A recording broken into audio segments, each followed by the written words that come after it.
Verstappen leaving Red Bull is no longer just a rumor. His own manager has confirmed the exit clause everyone feared. If Verstappen is not first or second in the championship by the Hungarian Grand Prix, he could reportedly walk away from Red Bull for zero compensation. And right now, he is seventh, more than 100 points behind Mercedes rookie Kimi Antonelli. That is not pressure. That is a countdown. Red Bull are reportedly trying to buy out the clause. Mercedes are watching.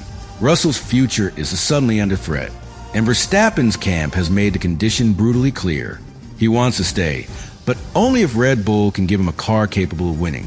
So now the question is not whether Verstappen is loyal. The question is whether Red Bull are still fast enough to deserve that loyalty. Subscribe to the channel. To understand why this exit clause has created so much tension inside Red Bull, you have to understand what the team believed it had already secured. Control. That was the purpose of Verstappen's long-term contract. A deal running until the end of 2028 was supposed to protect Red Bull from the one nightmare every dominant team fears, losing the driver who made the entire project feel untouchable. For years, Red Bull and Verstappen looked inseparable. The car was built around him. The strategy flowed through him. The team's identity became tied to his aggression, his precision, and his refusal to accept anything less than victory. When Red Bull were strong, Verstappen made them look unbeatable. When the car was not perfect, he still dragged results out of it that made rivals feel helpless. That is why the idea of him leaving always sounded extreme. Not because other teams did not want him. Of course they wanted him. Mercedes wanted him. Ferrari would have listened. Every serious team in the paddock would have found a way to make room if Verstappen became available. But Red Bull had the contract. And in Formula One, a long contract is supposed to end the conversation. Except this one had a condition. And now that condition is public. That is the part that changes everything. For the first time, Verstappen's own camp had confirmed the existence of exit clauses instead of hiding behind vague denials.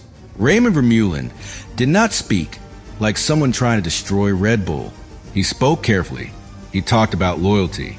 He talked about the contract running until the end of 2028. He said they had never needed to use an exit clause before. But then he made the condition impossible to ignore. Verstappen wants to continue with Red Bull, but only if he has the opportunity to win. That sentence is the entire crisis. Because Red Bull can survive pressure. Red Bull can survive criticism. Red Bull can survive a difficult race. But can Red Bull survive Verstappen, deciding the car no longer gives him the one thing he demands most? That is the real question. This is not about emotion. It is not about a driver getting bored. It is not about a champion wanting attention. Verstappen does not need attention. He has championships. He has status. He has power. What he needs is a car that can fight at the front. And right now, Red Bull are not giving him that. That is why the clause is so dangerous. It takes frustration and turns it into a deadline. If Verstappen is not first or second in the Drivers' World Championship by the Hungarian Grand Prix, the clause can reportedly be triggered.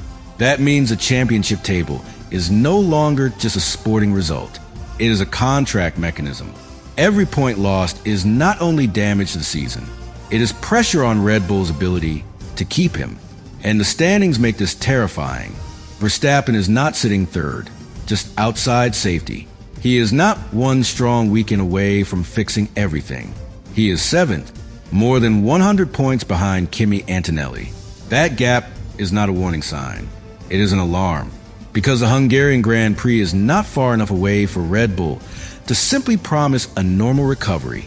They cannot calmly say the season is long and the results will come. The clause has its own timeline. The summer break is approaching, and Red Bull need to prove they can give Verstappen a winning opportunity before the contract gives him a legal way out. That is why every race now carries a second meaning. A podium is not just a podium. A poor qualifying is not just a poor qualifying. A failed upgrade is not just a failed upgrade. Every Red Bull result becomes evidence in the biggest internal case the team has faced in years. Can they still win with Max? If the answer is yes, they can fight to keep him. If the answer is no, the clause becomes more than a document. It becomes the exit door. That is why Red Bull are reportedly exploring a buyout of the clause.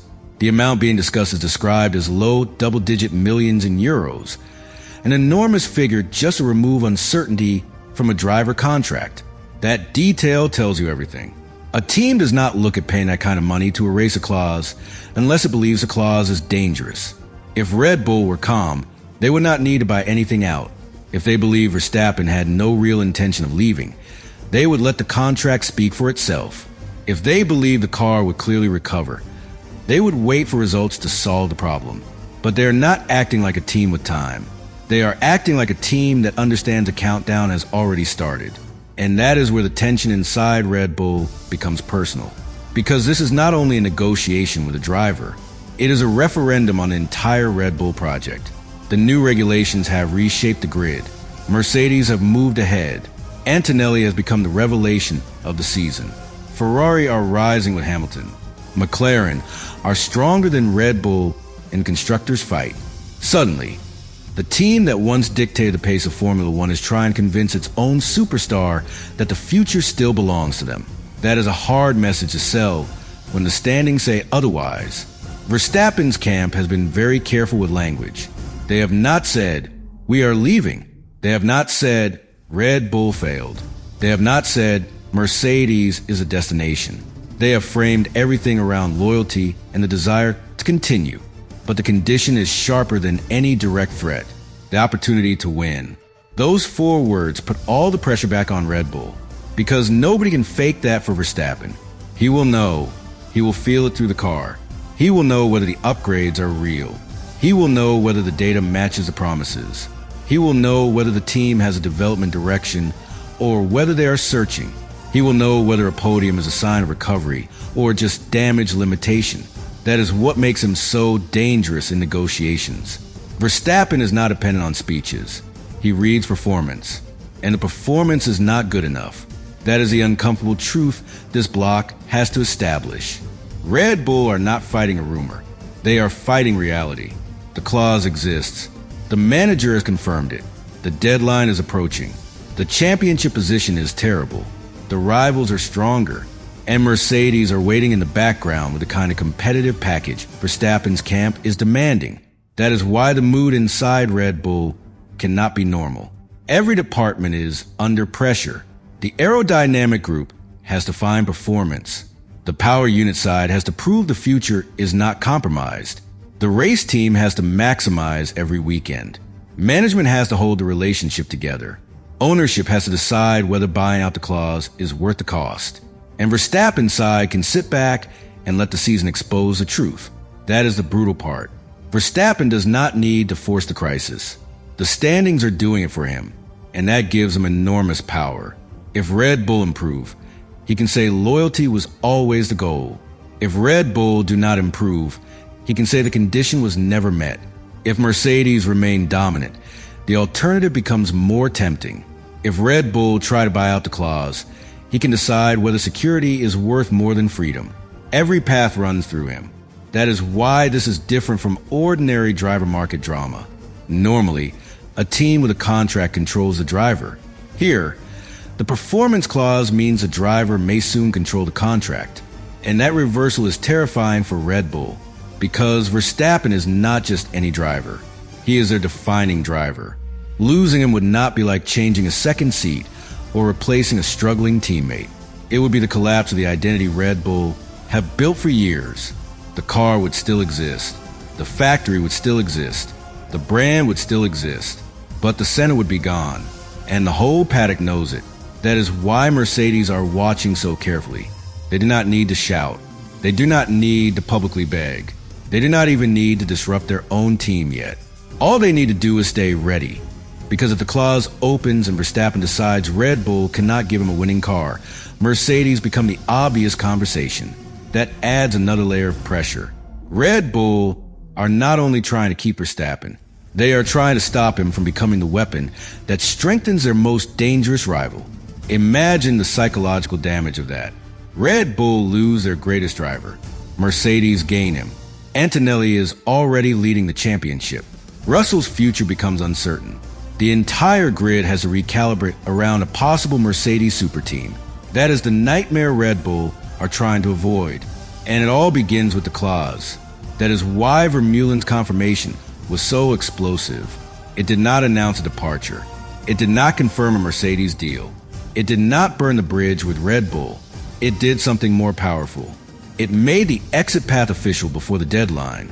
Now every result will be interpreted through the clause. Every Red Bull upgrade will be judged as a reason for Verstappen to stay or leave. Every Mercedes will look like a message. Every comment from Wolff will be dissected. Every delay in Russell's contract will feel connected. That is how one clause becomes a paddock earthquake. Not because it guarantees a move, because it makes the move possible. And possibility is enough to create chaos. Red Bull know the old certainty is gone. The contract no longer shuts down the story. Loyalty no longer shuts down the story. History no longer shuts down the story. Only performance can shut it down now. That is the first and most important point. Red Bull do not need to convince the media. They need to convince Verstappen. And the only argument he will truly believe is a car capable of winning. But the pressure inside Red Bull is only one half of the story. The other half is Mercedes. Because the moment Verstappen's exit clause became public, the entire driver market changed shape. Before that confirmation, Mercedes' interests could be treated as ambition, speculation, or long-term positioning. Toto Wolff could keep the door slightly open without needing to make a decision. Red Bull could point to Verstappen's contract and say the whole thing was unrealistic. Now that protection is weaker because Mercedes are not trying to break a contract from the outside anymore. They are waiting to see whether the contract opens from the inside. That is a completely different situation. If the clause becomes active, Verstappen would not need Red Bull to agree to a transfer fee. He would not need months of negotiation over compensation. He would not need a dramatic contract battle that traps him in the team against his will. The whole balance of power could change because the trigger is tied performance. That is why Mercedes suddenly have leverage. They can watch the standings. They can watch Red Bull's form. They can watch the Hungarian deadline move closer. And they can quietly prepare for the possibility that the most important driver on the grid becomes available at exactly the moment their car looks like the strongest package in the sport. That is the dangerous combination. Verstappen wants the opportunity to win. Mercedes currently look like the team offering that opportunity. That is why this story is so uncomfortable for Red Bull. It is not only that Verstappen might leave, it is where he might go. If Verstappen walked away from Red Bull and joined a midfield project, Red Bull could survive the emotion more easily. They could say he chose something different. They could say the sporting threat was limited.